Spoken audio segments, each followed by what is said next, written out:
What's good? It's the official job tapping in with another vid, another quick message.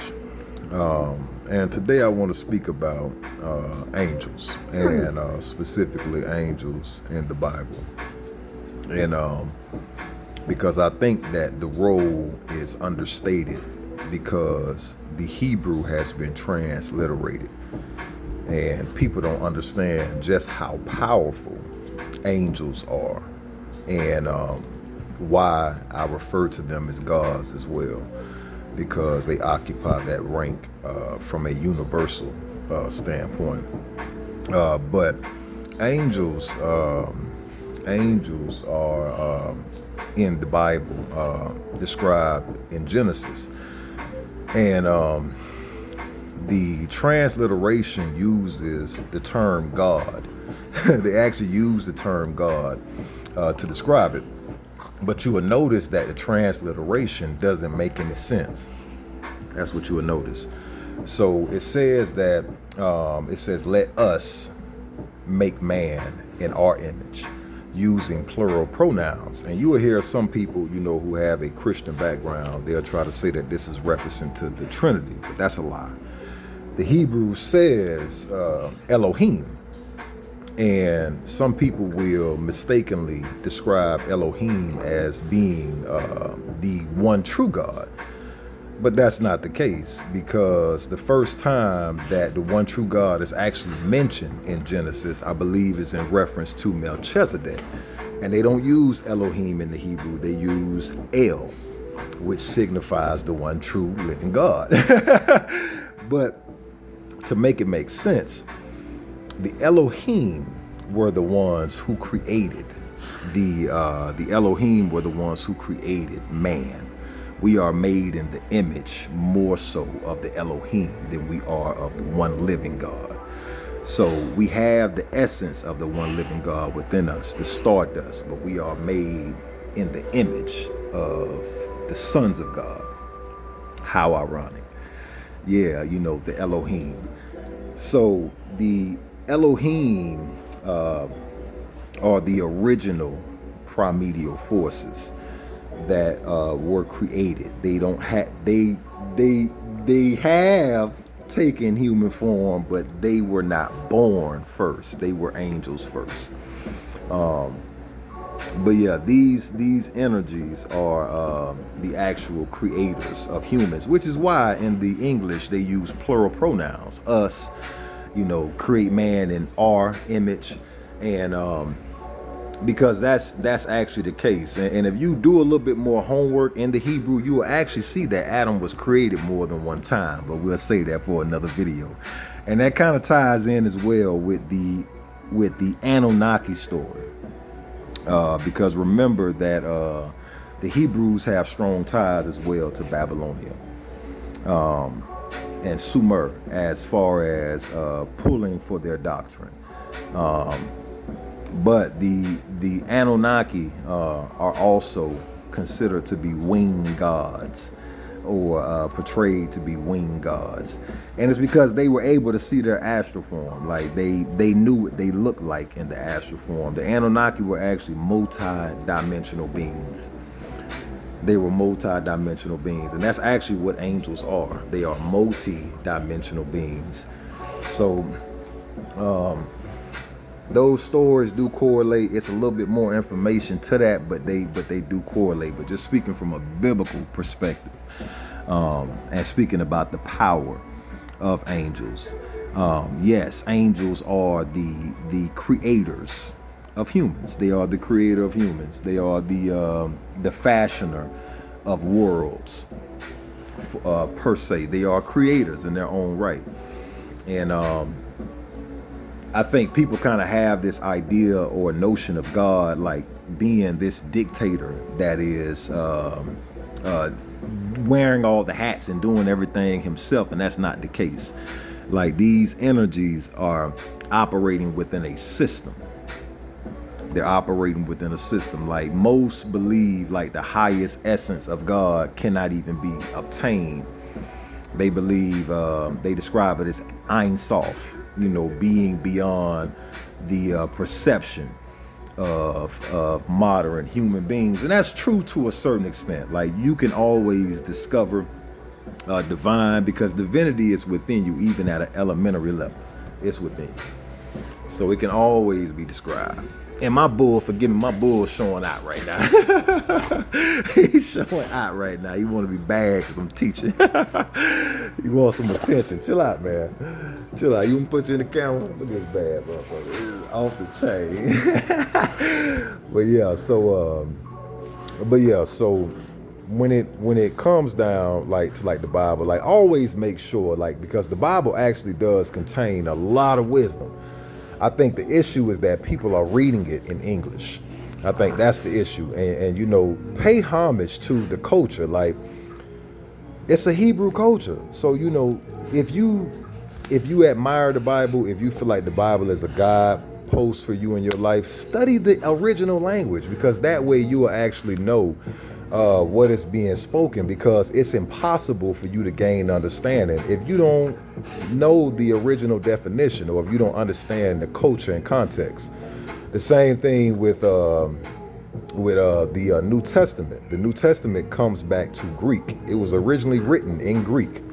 How, why, that's their business, but it's written in Greek. And so, you know, if you read in English, "Oh, I came in the name of my Father," then you think the Most High's name is Jesus, and that's not the case. That's not the case at all, bro. So, like, but if you actually, like, break down the Greek, you will see that it doesn't say name at all. It says onoma. That's actually written in the script. It doesn't say name. It doesn't say name at all. It says onoma, and onoma doesn't even mean name. It means character. Likeness. That's what it means. That's all it means. And you will see that when you actually look at the original Hebrew and the original Greek. Like, you will see that it will reveal something completely different. And that's one thing, like, I even seen, like, and I'm gonna speak about this kind of briefly. I even kind of seen where there is proof that there was a comet that hit Earth. Earth at some point was set ablaze, and Adam, or the new Adam, was fashioned from that conflict. Like I actually seen where the Bible describes that, just from the Hebrew, because it describes him being fashioned from burning ambers, and burning ambers is a dying down fire. So that means that it had to have been a large blaze or a large fire at some point before, in order for it to actually die down. So, like, you know, that's what kind of blowed me, like, about actually revealing the original language. Like, make sure that you put it back in the original tongue, and that way you will have a true understanding of what they were intending you to understand. Because, not to say that the Bible is wrong per se, I just think people translate it incorrectly, and they build their own interpretation of the text. And they have to understand that if they're doing that is metaphysical, bro. You're approaching it from your own lens, my guy. You're making it make sense, bro. Like, it's not anything based off of the text, like based off of the actual text, because you will see that when you read the text in the original language, it's nothing. Hey, chill out, bro. It's nothing like what you see. Like, you notice that immediately. So I encourage you, you know, if you are readers of the Bible, if you believe the Bible is your guidepost, or if you just want additional, you know, knowledge, because the Bible is very powerful, when returned to its original language. When returned. So remember, the Bible is 2 books in one. Not one book, but 2 books in one. And you have to understand that. You have the Torah, and you have what the Muslims describe as the Injil, or the gospel, the good news. Those 2 books consist to make the Bible. How do I know they're 2 books? Because they're written in 2 different languages. One is written in Hebrew from 2 different periods. One is written in Hebrew, the other is written in Greek. That's how I know they're two different books. So they are completely two different books with two different intentions. If you want to blend them together, cool.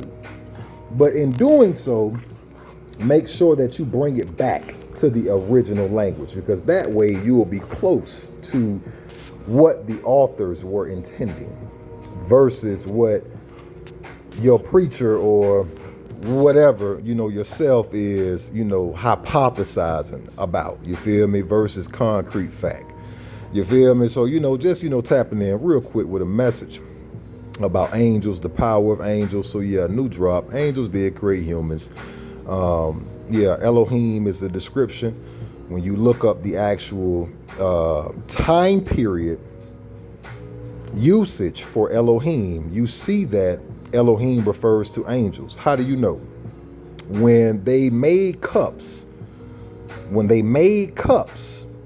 in which they used, because a lot of people don't realize the Hebrews were magicians. They were magicians, yes. They were using angelic sigils. Yes, angelic sigils. When you look at a lot of their art, they have the sigils for Michael. Yeah, like they was not playing with folks, man. Like they got the sigils for their angels, like on their stuff. Like, those people knew what was going on.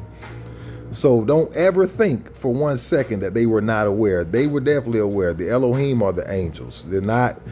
That's why the definition means gods or goddesses or plural. Yeah, it's a plural term, and that's why the English still retains the plural pronoun. Us, made in the image of us. Yeah, that's why, because it wasn't created by the singular force. The big G, the big G, a heavyweight. Yeah, heavyweight. Yeah, he's allowing others to create within the system. That shows the power, the true power of divinity. I don't got to micromanage. These ain't robots. No, they are the greatest versions of myself. They create as well. The same way humans invent within the earth.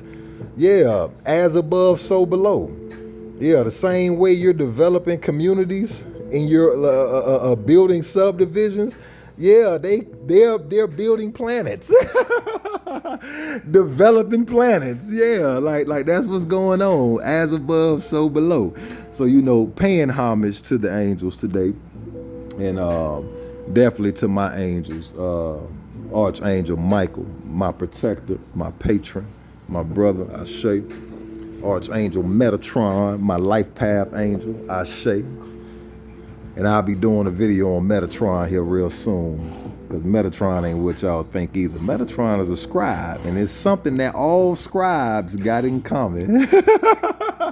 But we'll talk about that later, why they be trying to demonize Metatron. Why they want Metatron to be a demon so bad? Why they don't want to tell y'all what Metatron is the angel over, huh? Yeah, tempo, but yeah, for another vid. But tapping in. The official Jock Blue Saint. I don't know why my bull being so bad. Look at this dude, man.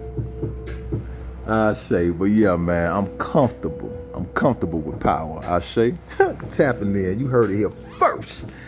Yeah, man, for God's chosen, man. Tapping in for all of God's chosen, man. Y'all like, share, subscribe. Yeah, man, tap in. I'm here with y'all, man. I say, and I pray that this finds all of God's chosen. Yeah, wake up, man. I'm trying to wake the whole planet up, man. I need 7 billion watching. Huh? Ah, shit.